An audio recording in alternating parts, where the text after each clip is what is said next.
Good evening, friends. Thank you for joining me every evening to follow what's happening in India and abroad. Thank you for sending me your useful comments and suggestions. If you believe in this channel, do share it with your friends and spread the message.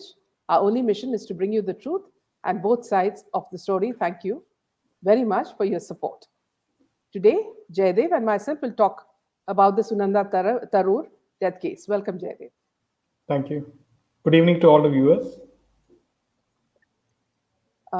As the Delhi court discharged Congress MP Shashi Tharoor's of all charges in Sunanda Tharoor's death case, citing lack of evidence. Remember, viewers, this is a terrible reminder of how high-flying criminal cases are dubiously influenced, prosecuted in such a way that it won't stand in a court of law, and we ultimately bear it. My question here to all the viewers is that, where did all the evidence go? I remember my mother, who's pretty old, told me when Sunanda died, she said, "You see, in no time, Shashi Tharoor will be free," and that is exactly what we saw yesterday. And his words that he had suffered for 7.5 years was truly ironic. Friends, whatever I narrate today is available on public platform in various media and can be checked. I put the story in a context for you to understand the complete sequence of events and leave it to your judgment.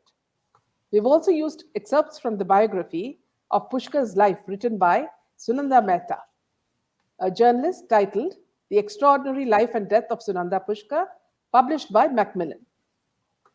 These excerpts were produced with the permission from publishers in media.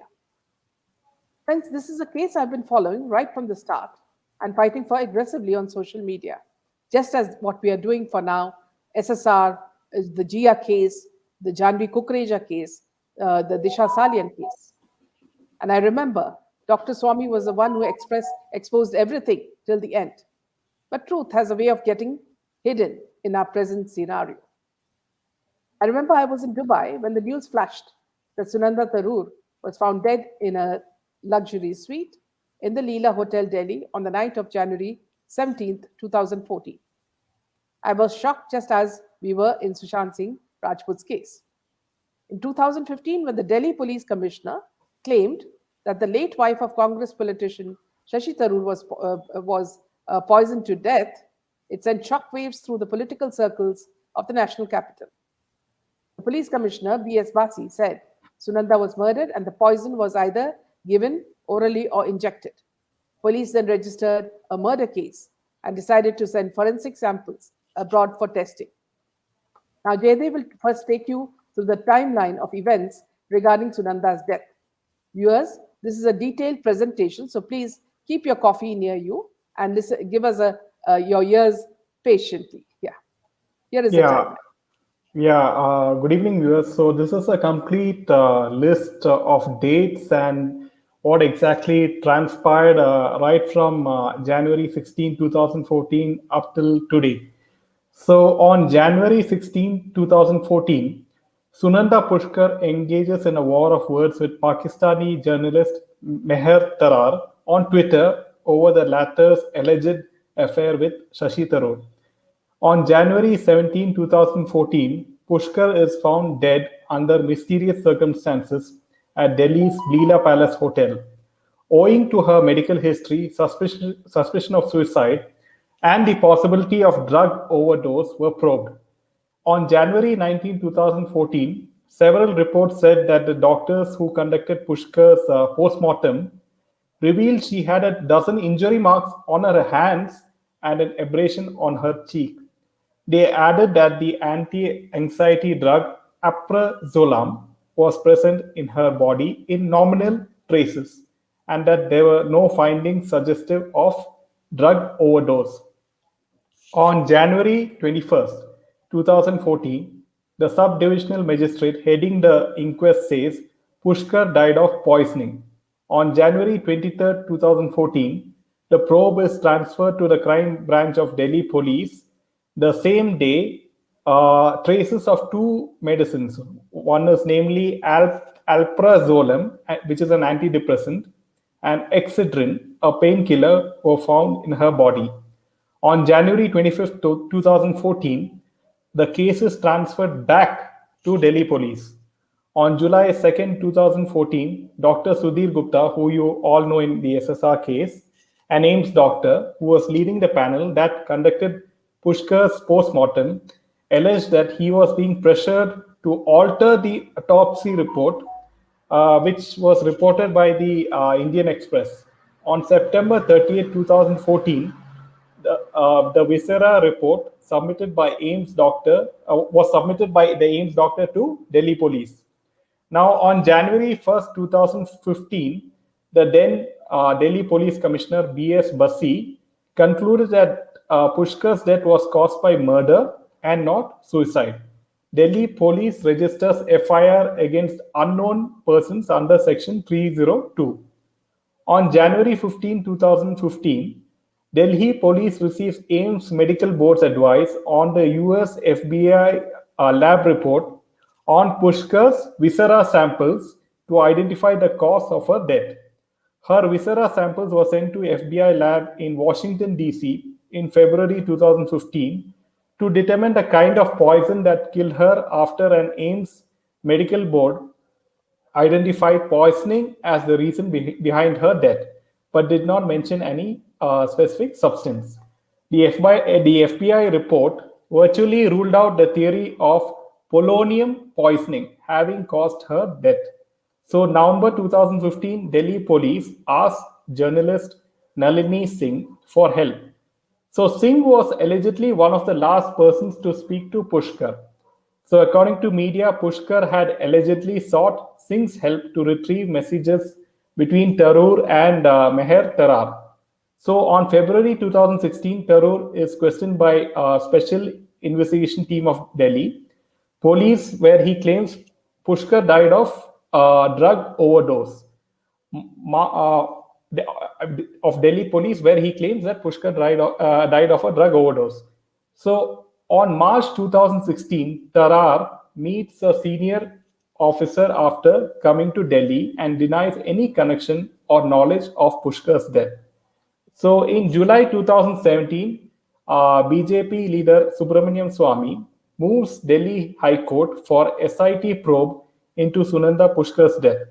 On October 26, 2017, High Court dismisses Swamy's plea, calling his PIL a textbook example of a political interest litigation. On January 2018, Swamy moves the Supreme Court asking for a SIT probe and alleges that there was a 1-year delay for the Delhi police to lodge an FIR in the case. On February 2018, Supreme Court seeks reply of the Delhi police on Swamy's plea. On April 2018, Delhi police says a draft final report has been prepared after conducting thorough professional and scientific investigations in the case. On May 2018, Delhi police files charge sheet in the case. On May 2018, the case was transferred to Additional Chief Metropolitan Magistrates Court, a special designated court to try politicians. So the court reserves order on whether to summon Tarur as an accused in the case. On June 2018, court summons Tarur as accused in Sunanda Pushkar's case, says there are sufficient grounds to proceed against him. On August 2019, Delhi police urged a city court to prosecute the Congress MP for abetment to suicide or in alternative on murder charge in the case of death of his wife.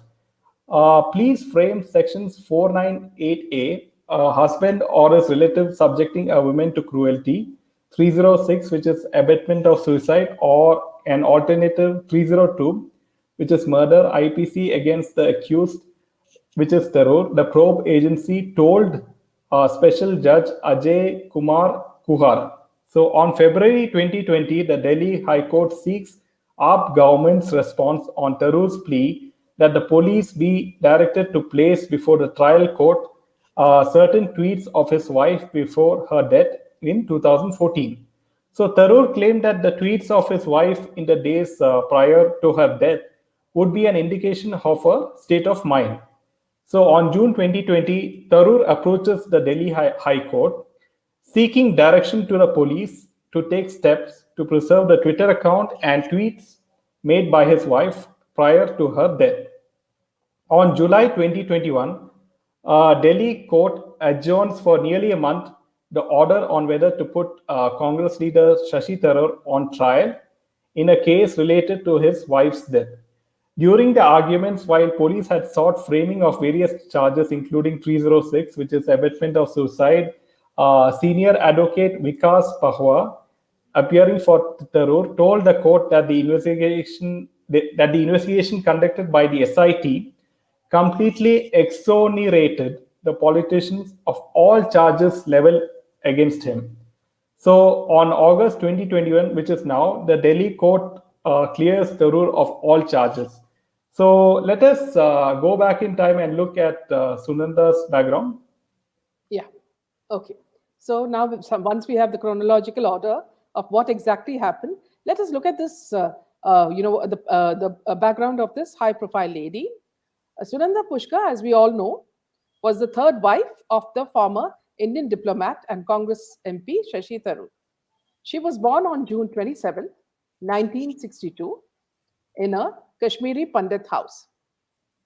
Perhaps, Jaydev, you could just show us the slides, the PowerPoint Yeah. slides. Yeah.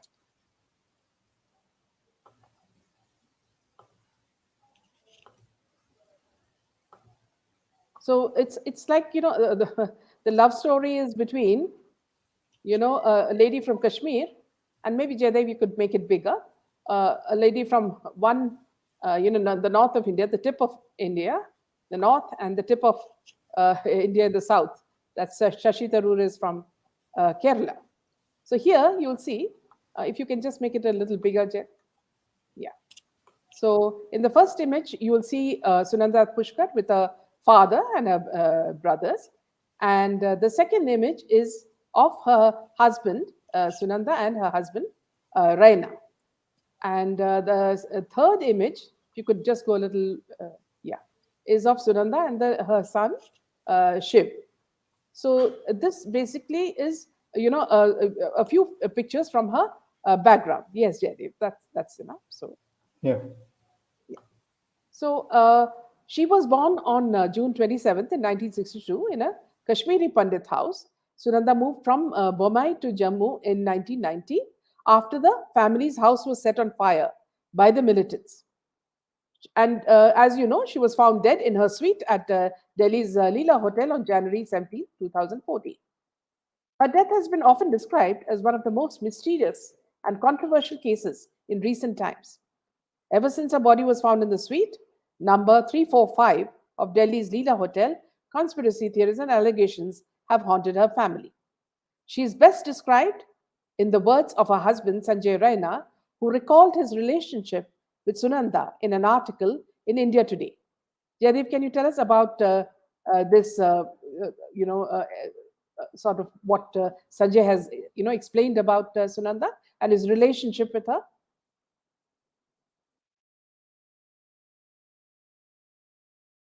You're mute.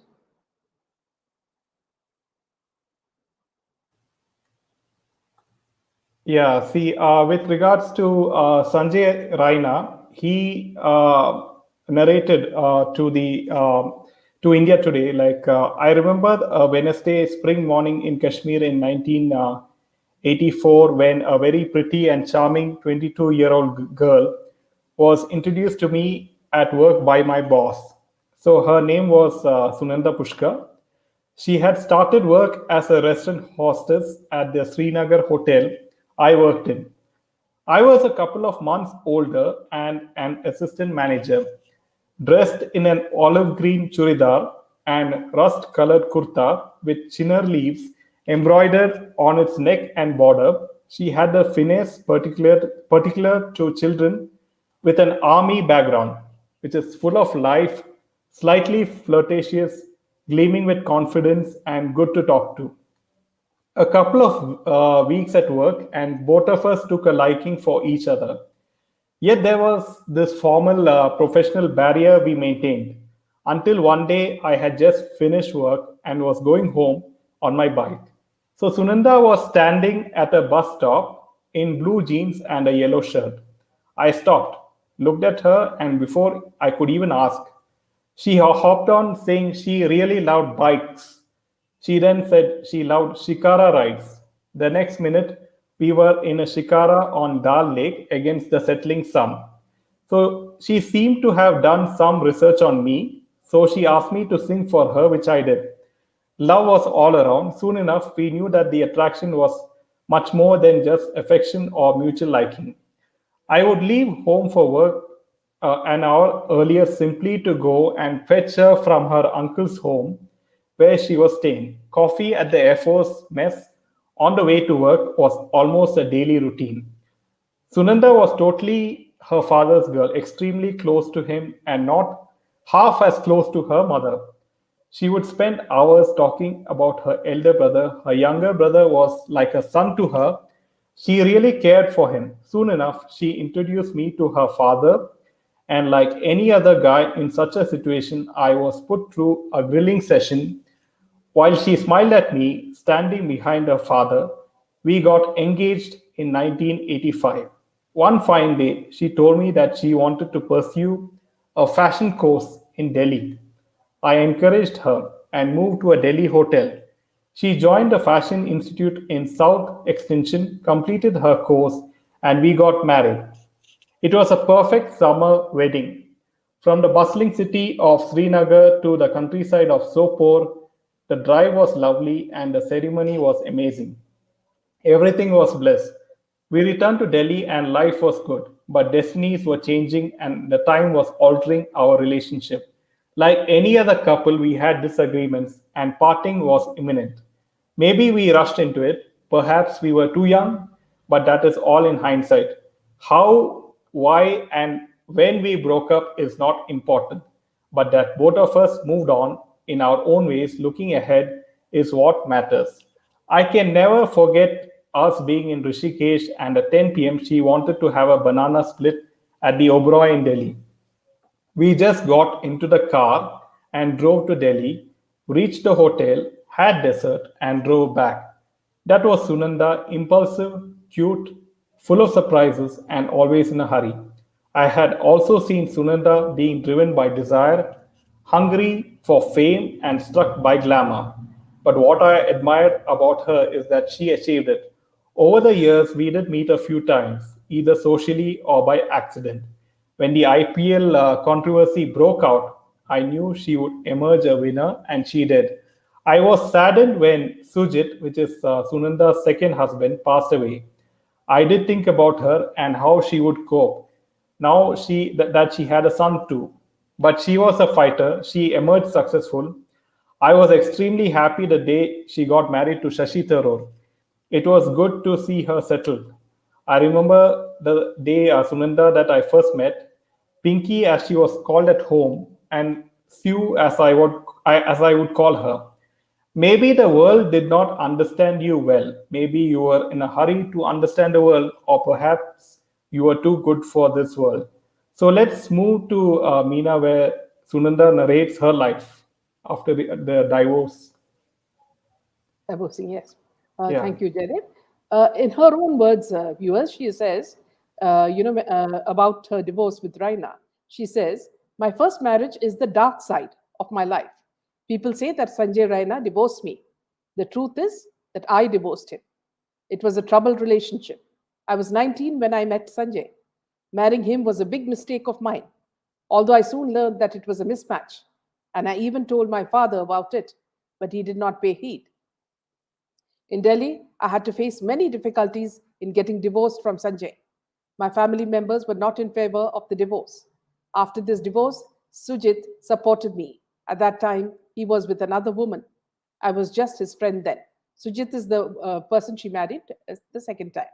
I divorced Sanjay in 88 and moved to Dubai the next year. In 1991, I married Sujit there. Shiva was born the next year. I did many things in Dubai. The first work was related to tourism. After marrying Sujit, we organized various events together. Then I formed a company called Expressions with some people under this. Many products were launched and model shows were organized. We did many shows with Hemant Trivedi, Vikram Fadnis, Aishwarya Rai. After some time, I got a chance to work with a big advertising company. That was the best period. Everything changed after Sujit's death in Delhi. In 1997, Sujit died in a road accident at Karol Bagh in Delhi. Once again, my life changed and it went into a dark phase. Sujit was in financial trouble then.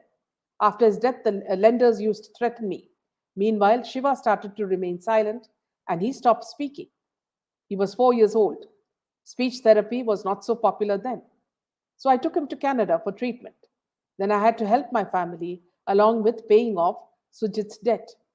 Although we were at home eating and drinking, we had gardens and a lot of land in Kashmir.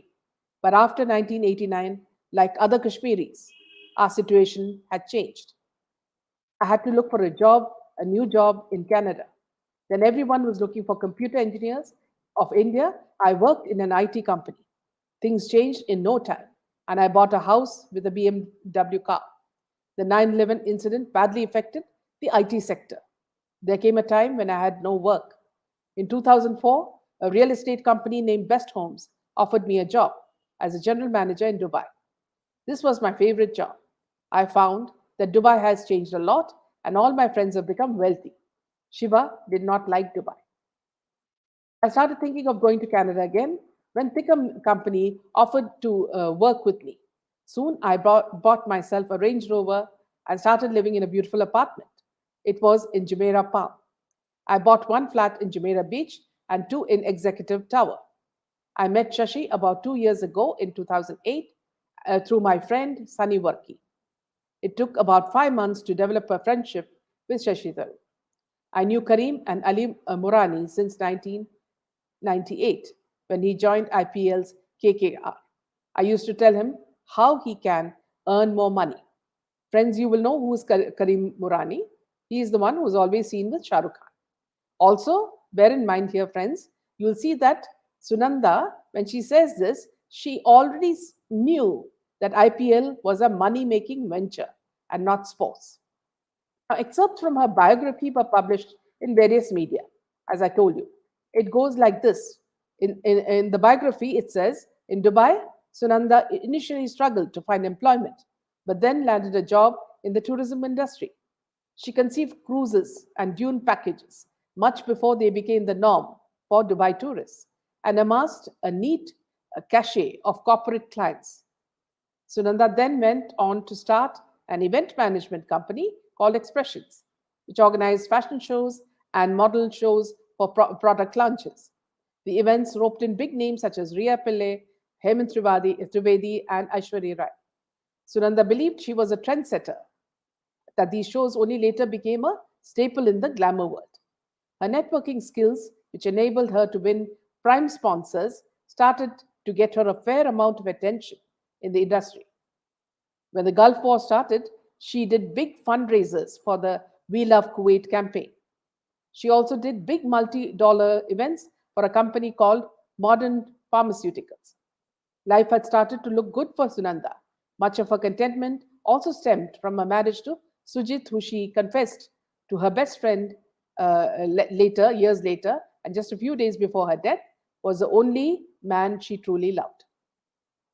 A second marriage took place in 1991, 3 years after her first ended in a beautiful Shiva temple in Kochi, which was Sujit's hometown. Standing there, it is surprisingly easy to imagine Sunanda taking her wedding vows with Sujit in the breathtaking, beautiful precincts, dressed in a traditional white and gold Kerala sari, which is called Kasavundo, the happy couple framed by the stone deep malas on both sides. The ease with which one can envision this may also be due to the fact that a very similar image nearer in time already exists in our minds. That is with Shashi Tharoor. The wedding had a small select group of family and friends in attendance. The Menons, that is her in-laws, were a liberal-minded family, and neither the intercaste alliance nor Sunanda's previous marriage caused them any discomfort. From Sunanda's side, once again, her mother extended her steadfast support to the alliance. Sujit, for his part, was fond of cricket, a good singer, generous to fault, and a much loved person. Rajesh always felt that he was the best man in Sunanda's life. The family at that time also brought a thought that with Sujit, the predictions of Sunanda's Janam Patri had perhaps been proved wrong, that love had managed to conquer destiny. After Sunanda married Sujit, she became a full time event manager. About a year after their marriage, in 1992, they had a son, Shiv. Life finally seemed to be falling into place for her, who now dedicated herself to marriage and motherhood, whilst also organizing and managing top events. In Dubai, they moved into an apartment in the Karama area. Initially, Sujit worked for Eagle Star, a financial broking service in Dubai. Later, he too moved into events, and husband and wife put together a number of shows. But the biggest and most ambitious of them all turned out to be their nemesis. This was a show featuring Southern superstar Mammootty, and one that crashed badly. The man who partnered with Sunanda and Sujit for the show admitted that there was a string of problems with the event right from the start. This Mammootty show flopped, and they had to incur heavy losses and debts, says Ashish. The two parties involved lost half a million dirhams each. Their partner paid off his share and helped Sunanda and Sujit raise funds to pay off theirs. But the financial loss shattered Sunanda hugely. The collateral damage was much worse. It severely strained her relationship with Sujit.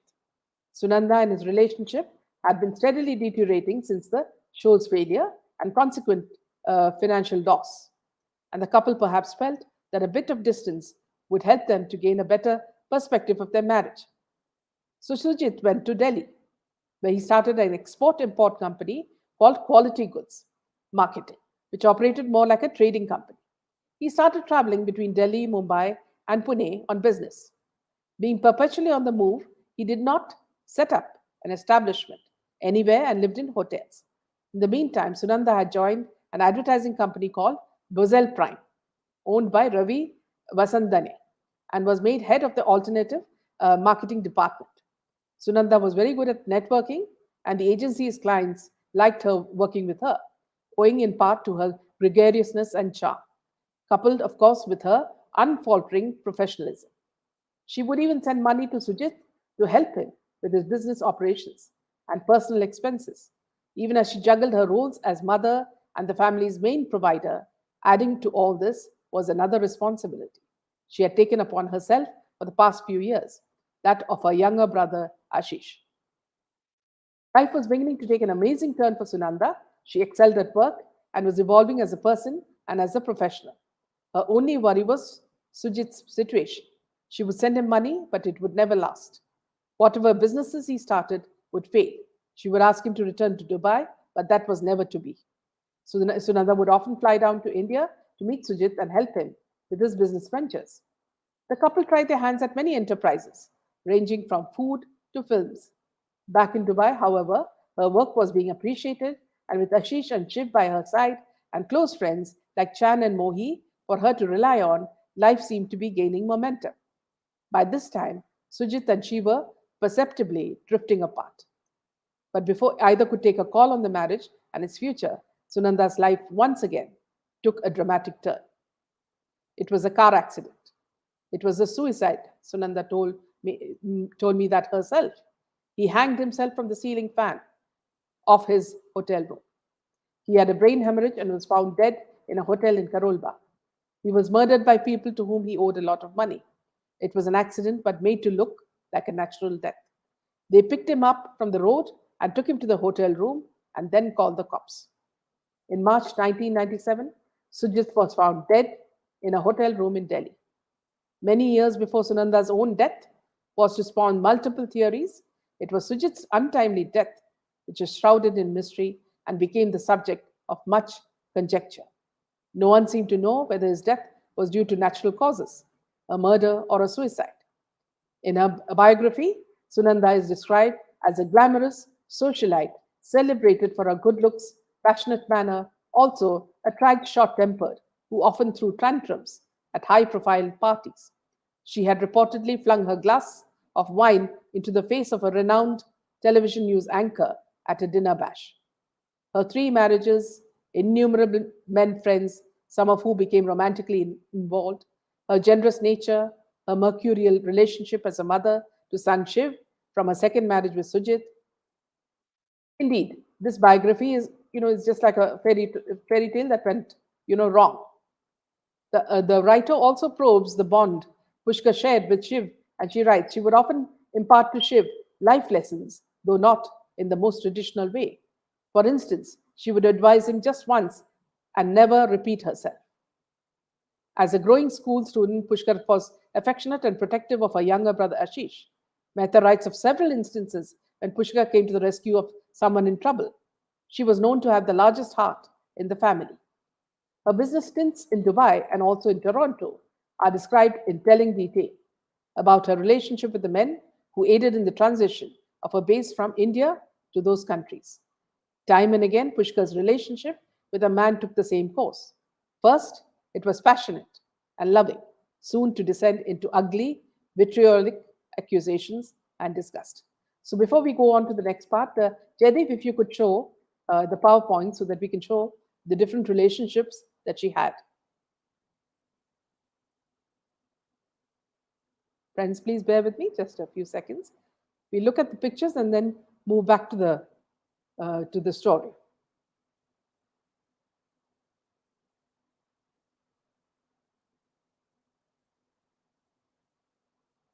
So that's Shashi Tharoor's first wife, and Tilotama, and Meena Tilotama, and his two sons. They were twins.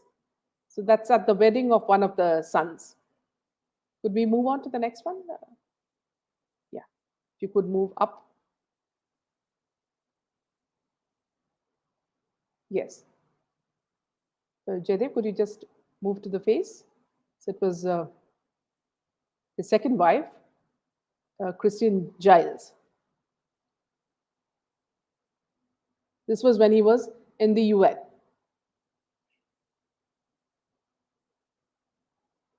Yes. So that was his second wife. Then moving on to the third slide. Here you will see the typical Kerala wedding of Shashi Tharoor with Sunanda Tharoor in Kerala. And at his traditional home, he's sitting on a swing with Sunanda. If you can make it a little big, Jerry.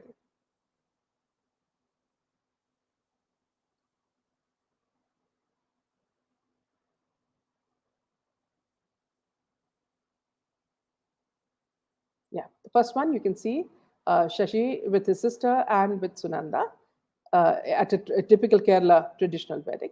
And if you can move to the right, they are sitting on a swing with, I think, all the neighbors in their traditional home. You can go down. No, another. Go back to the same. Yeah, that's Shashi and Sunanda in Pushkar. So this is after the wedding, and you also see Sunanda with Shobade, the writer, who had taken a fancy to her. Moving on to the next slide, Jaydeep.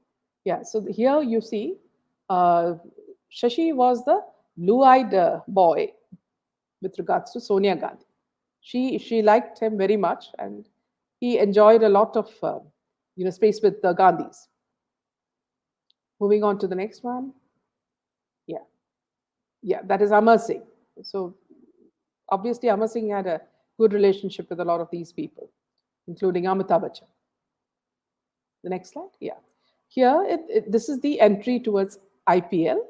I think it was Sunanda's fascination right from the start. And Shashi also realized because he was quite friendly with Lalit Modi. And you also see Dr. Subramanian Swamy, who was following the case very closely and who said that it was a murder and that she was poisoned with Russian poison. In the next picture, you will see Shashi and no, Jaydeep, go back to the earlier picture. That's Shashi and Sunanda at their wedding in Dubai with Arun Jaitley, the BJP leader. If you can move on to the next slide, yeah. So there you see them at a cricket function. So both of them seem to be obsessed with cricket.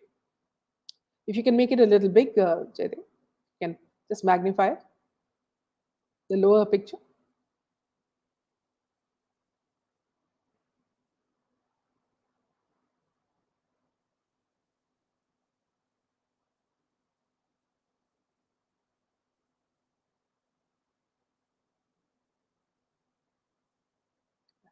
So that is Shashi Tharoor with his mother, Lily Tharoor, and his sisters, uh, uh, Smita and Shobha.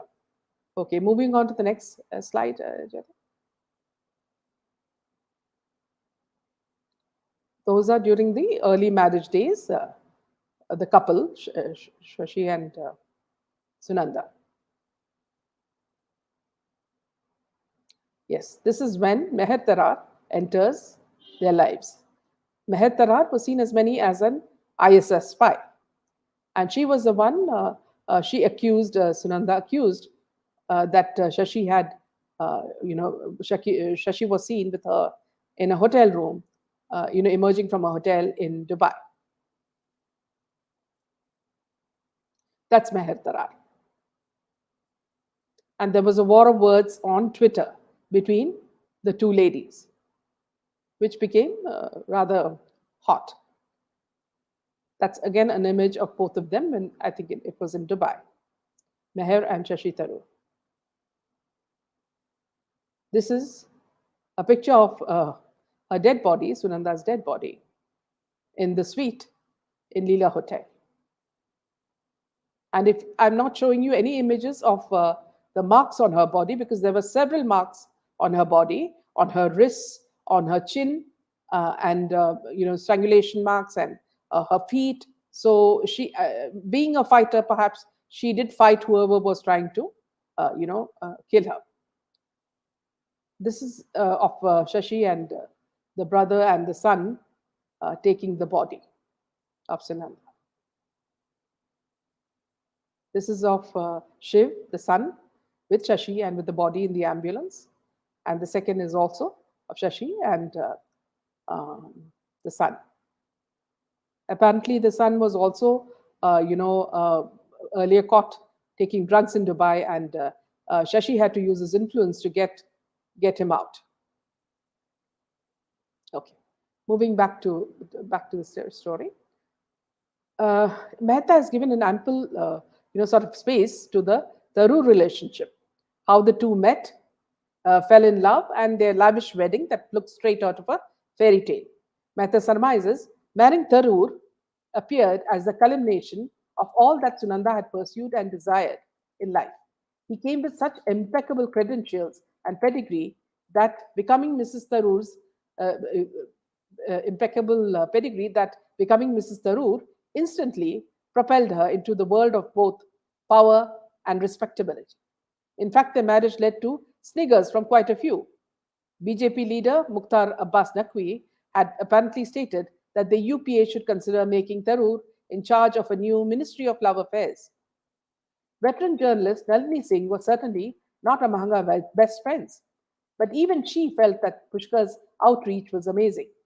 Like a honeycombs, and whenever she went, cameras flashed. And even to the extent of saying, if Pushkar had lived and not made the mistake she made, she would have definitely gone places. Mehta writes in detail of Pushkar's cry of help to women friends on discovering the emails shared by husband Tharoor and Meher Tarar, Lahore-based Pakistani journalist, and her nervous breakdown thereafter.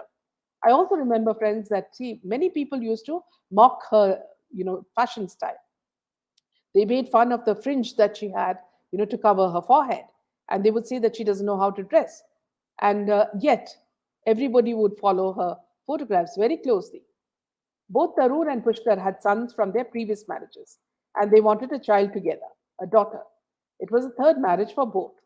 Trying to settle in a tough city like Delhi turned out to be a difficult scenario for Sunanda, and she resurrected old associations like Suhail Seth and Tarun Tejpal as she stiletted her way through Delhi's high society.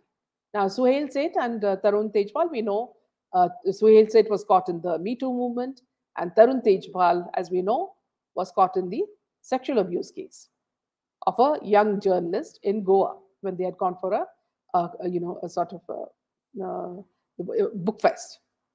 Writer Shobha De, who gradually took a liking to Pushkar, even to the extent of feeling like an older sister who needed to drill some sense into a madcap sibling, had remarked, it was her candor, her lack of judgment, her transparency that alarmed her. But Shobha continued to hail her as a free spirited and spontaneous soul. However, Sunanda couldn't fit into the typical Dilli Biwi image and lead a dual life. She was way too honest for such hypocrisy.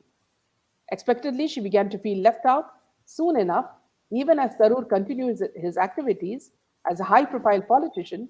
Then, around 2030, the couple's public appearances began to dwindle.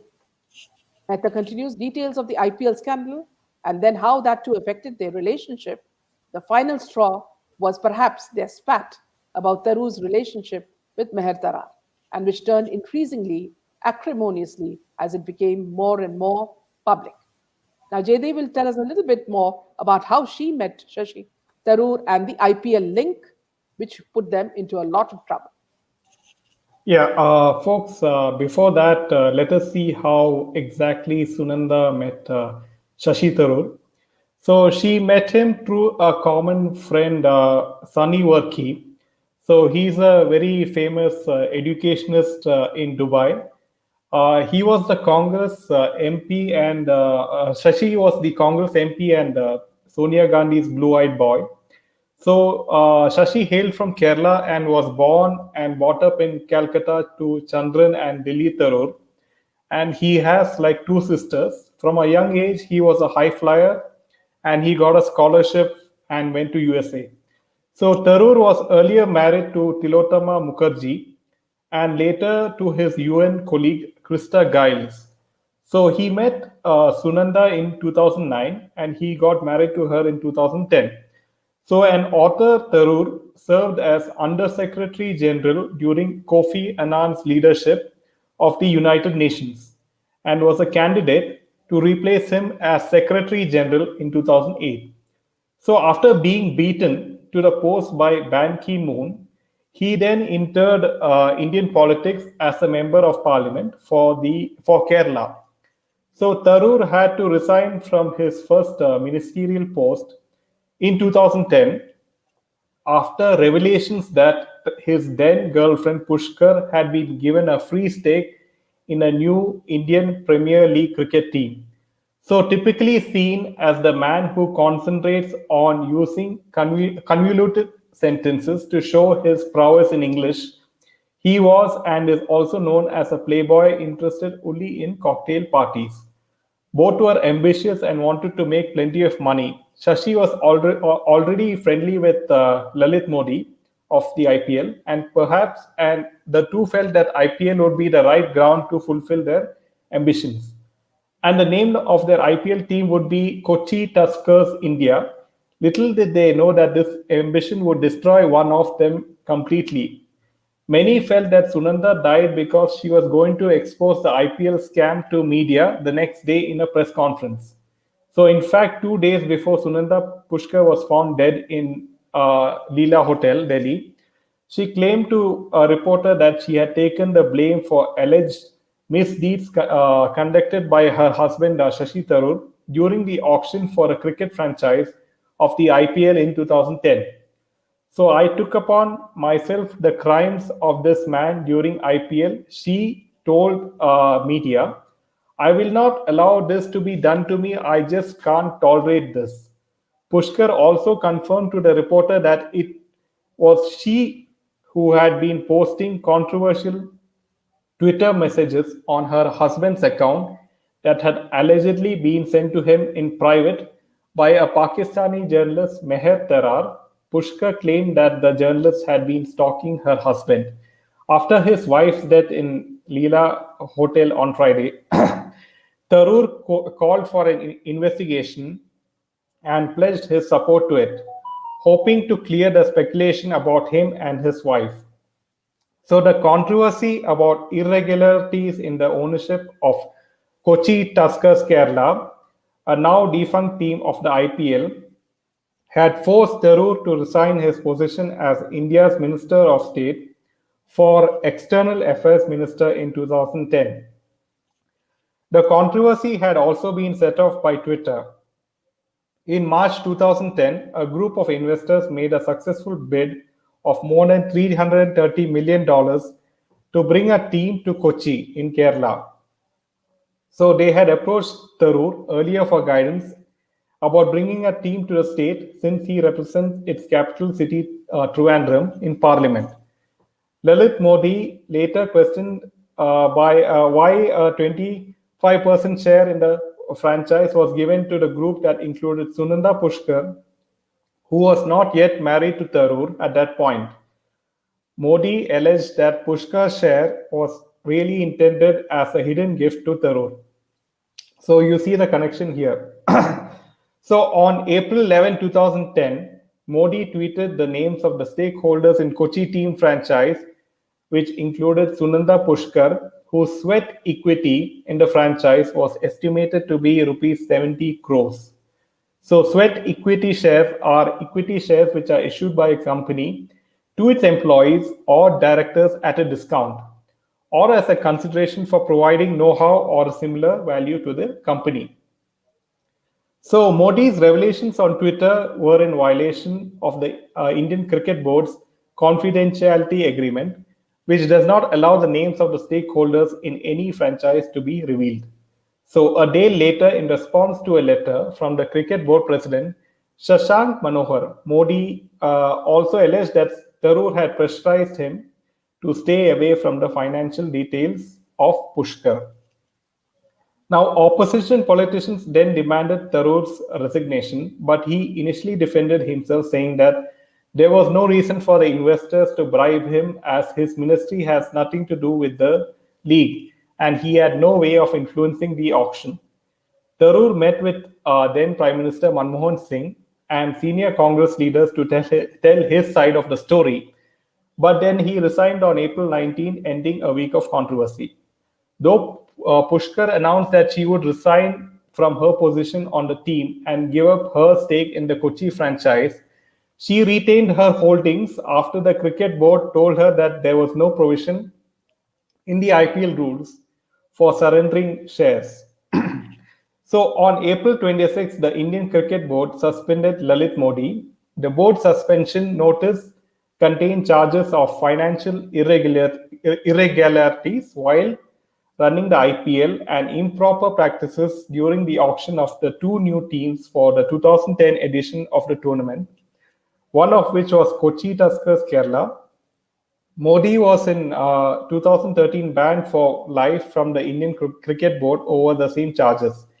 In April 2010, Pushkar had relinquished her estimated rupees 70 crore stake in IPL when allegations of corruption against Tharoor had caused a furore. It was alleged that Tharoor had used her as a front to collect rupees 70 crores to help the Kochi owners get their IPL team. 4 months after Modi's suspension in August 2010, Tharoor and Pushkar got married. Tharoor became the Minister of State for Human Resource Development after the cabinet reshuffle in 2012.